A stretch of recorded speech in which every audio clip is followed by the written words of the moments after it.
Buckle up, Buttercup. Live from Gloucester, Massachusetts. Podcasting around the world. You're listening to the Gloucester Cast Podcast, a production of Joey Shimataro and Good Morning Gloucester Media. Kick back, relax, and enjoy the show with your host, Joey Shimataro, and his crew of merry castaways.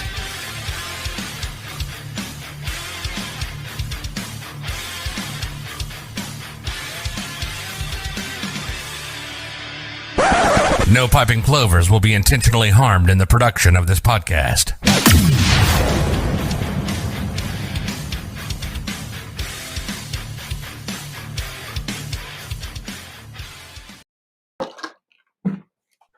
Good morning, Gloucester. Hey. That was Joey's elbow. That was about as smooth as it could go. Yeah, that's about. We are here with the grand champion, Jeff. Oh, where's the? Can I have the mouse for 1 second? Pat, just make it the second option over there. Or I can do it right here, right there. Yeah. All right, I just gotta get closer. All right. No, we'll go back. Okay. Sorry about that. Okay, here we go. And the chat is live. We're going to put the chat overlay right on there. So if anybody comments, the grand champion. Here he is. Bravo, Wow. bravissimo. What do you attribute? What do you attribute the Jeff's Variety taking home the grand champion honors in the Tuna Sub Challenge? Yeah, just experience. I got to tell you, quality sells. You don't have to do anything else but sell. But bring in quality. Don't get cheap. How long have you owned Jeff's Variety? What year? I'll be honest with you, it's 29 years next Tuesday. Wow. That's amazing. Wow. When I was driving the truck to the fish pier in Boston, that was a regular stop for me. Like when we got rid of our truck. Yes, it was. That was at least 1 to 2 stop a day. Yeah. And when did you add the deli, Jeff? What year did you add the deli? I did it in '95. I started without it, but things changed, and I quickly had to change because of the tobacco issue and everything. And I wanted something different in there, and it made sense to go with I guess some experience from retail anyway. So, the deli was the key to making this a success. Well, everybody, Chris McCarthy, he did not know. So Chris McCarthy's a huge fan before the challenge ever came, and he didn't know that the sub that was presented to him because it was unmarked was actually your sub. He was pleasantly surprised because him and his wife are huge fans. We go there.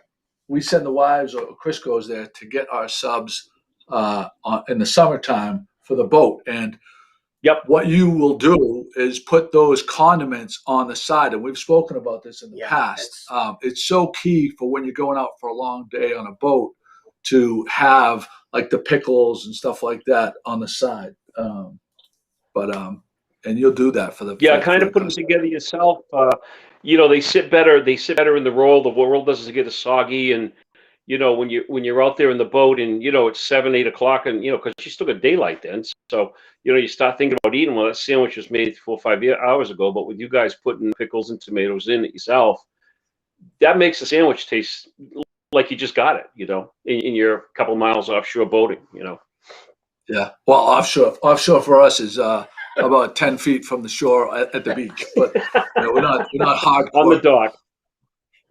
They carry the subs like this as they're walking through the water. We're not so much hardcore fishermen. There are a lot of those guys around. Hey, I don't want to get assassinated here because you may have to shoot us for telling ingredients, but what makes that tuna fish so tasteful? He said love. Jeff, I know. I'll actually tell you, I don't mind saying it because when I first opened up in '95, I was a hardcore white albacore tuna. Nobody could get me to switch. Nobody. And I stuck with it. And probably about 15 years ago, a great salesman, a guy that has a lot of experience in the business, told me to just try a different tuna. and it's tongal. I don't know if you guys have heard of it or not. You can't buy it in the grocery stores, but it's for food service. And it was tongal white tuna. Wow. And I says, I'll try it. And I never went back to albacore. The flavor is so much better with tongal than it is albacore. And it took me, a hardcore believer of albacore, for years and years and years. It took me forever. And I did try it. I changed it. My customers liked it. And using Cane's mayonnaise. There's no other mayonnaise in New England for our salads. See, this is a man. This is the guy. This is a guy that knows, because we talk about this all the time. Lobster roll. If you tell me you're going to put Hellman's or any other thing but Cane's, if you're from the Northeast, you go anything but Cane's, you've lost all credibility in the sandwich world. Jeff, we got to get to the lobster rolls, because I know a lot of people are enormous fans of your lobster rolls. Yeah, they do well. Yeah. So what do you? So is that a big seller for you, or more in the summer, or? Yeah, summertime, Joe. I'll go through. I don't like to use numbers. I'll get vague, but in the summertime, I'll go through between 130 and 150 lobster meat every week. Wow. That's just a little 6-foot deli, and we'll go through between 120 and 150 pounds. It's not uncommon. Your location is tremendous, but you also put it, like you said, with the subs, you put out a tremendous product. What kind of rolls do you use for your lobster rolls? Listen, that's what makes it. For the lobster roll, it's just a market basket hot dog roll. It's got to be the top cut, New England style top cut. Wait, what happened? Where did he go? I don't know. Oh, my. Maybe somebody found out he was doing secrets and they cut him off. I did here see. He comes back. I saw a little red dot on his forehead. I think it might have been the person from the yellow sub had the sniper rifle. Or maybe Annie's. I don't know. No. Well, listen. I'll also attribute the tuna. Not only is it a good tuna, but I use Virgilio's. Joe and I have had a relationship for better than 25 years, and consistency with Joe has always been there. He puts out a great product. It's fresh every day. Virgilio's is good for about 24 to 36 hours, and then we don't use the bread any longer because it loses that flexibility and texture, and it becomes a hard roll. But Virgilio's is my guy for bread. Never changed it. Never gave it a thought about changing it. Started out with him, and I've been with him for over 25 years. Wow, that's really nice. Hey, I've been in the store and I've watched a few times when you're getting your orders and they're piping in. The two of you back there are just cranking them out and putting them on top and stacking them like the pyramid up there. You're just cranking. What could be the good part about the lobster roll? The good part about the lobster roll is we've made such a nose, and I know this is Tuna Day, but lobster is made a name. We bought for the adult daycare. We service them. We service Manchester elderly care. We do Rockport elderly. It's never been a big money maker for me. My primary thing was just trying to make friends and trying to do things for somebody that really can't afford, an $18 or a $20 lobster roll at a restaurant, and give them an opportunity to buy a $10 lobster roll. So that's always been my theory, and it's worked well. Made a lot of friends. I'd like to ask you a question about the summertime, and what I know it's an insane time, because we like to get our subs from you for the boat. What can the customer do to make their experience getting the sub quicker? And what do you give them for a lead time? Can they order the day in advance? Can they say, I want it for a certain time? What makes it the easiest for you? It's always in order is always the best. A lot of times people will be wanting to go out on the boat in the afternoon, and they'll call at 2 or 3 o'clock in the afternoon because they're not going out on the boat till 5 or 6 o'clock. So that's always fine. I do morning fishing trips. I'll have guys call me the night before, tell me they're going out on a boat, and I'll have them ready for them when they get there at 5:30. So So really, phone. you could call the day ahead of time if you wanted to. Oh, absolutely, absolutely. Yeah, we'll accommodate you. No problem. That's a great idea. Hey, I'm so glad that the community got together and helped you out with the parking because I think it was last summer we had that little spell where everybody was parking wherever they wanted to, and I know it really hurt to try and get to the store, and it was really hard to do that. So I'm so glad that they realize that you're a business and they got to think about that and with the community. So I know that's a great thing. Yeah, thanks. That was a really rough weekend. We actually had to close the store down at 1:15, I believe it was, because on a Sunday, it was, everybody was going through COVID. They wanted to get to a beach. We had a beautiful day. They only had limited amount of parking spaces for out of towners, and they just shut down everything around this whole area. They were parked on Eastern Avenue, Harrison Avenue. I've been there 29 years and never seen it in my life. And the city came through really well, and the mayor's office, and they really helped us out and was able to get us, some 15-minute parking so that we were able to stay open the rest of the summer.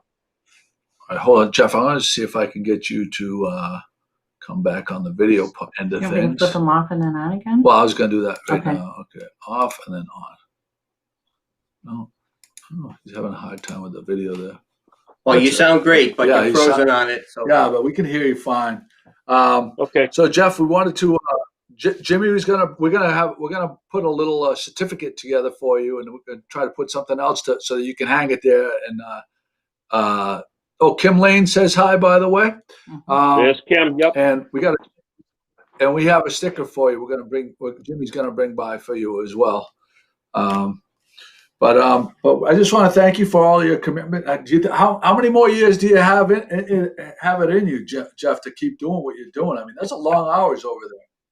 Yeah, it's a 7 day a week job for the summertime, but I've been getting my son's come on board, and I'm gonna at some point stop pushing some more off onto him because he'll do a good job. He's got a lot of kitchen experience, and so I'm looking forward to him coming in and taking over and me working less. But probably I got another 5 years probably. I think I got it in me. How old is your son? He is 32, the same age as I was when I started the business in 1993. Wow. That's great. Yeah. That is fantastic. I love it. Yeah. I tell you, as one of the judges from yesterday, first of all, they're all great subs, and it was rewarding to hear that so many votes went out for so many people. But when we put those sandwiches right in front of us, which I got to tell you, Jeff, and again for the people who are just watching this, Joey had this so to the point where we did not know who was doing what. We did not know what sub, and nobody knew anything. Even the fact when Pat came in with all the deliveries, he put us in a room and shut the door and locked it and wouldn't let us out until they served it. And then we came out, we sat down, and they were all in the trays. And the whole system with the judging and the sheets and everything like that. If there's one, I mean, there's a lot of elements that go into it, right? Yeah. If there's one vote, one egregious way swing vote can taint, or if someone knows one sub can totally taint the whole everything. So, Pat, tell him I'll be right down. But Jeff, I got to go right now. But again, we wanted to thank you and Thanks, guys. And Jimmy will be bringing one of these by for your door, certified, GMG approved, Jeff's Variety. Thanks again. Thanks, guys. Jeff. Really appreciate it.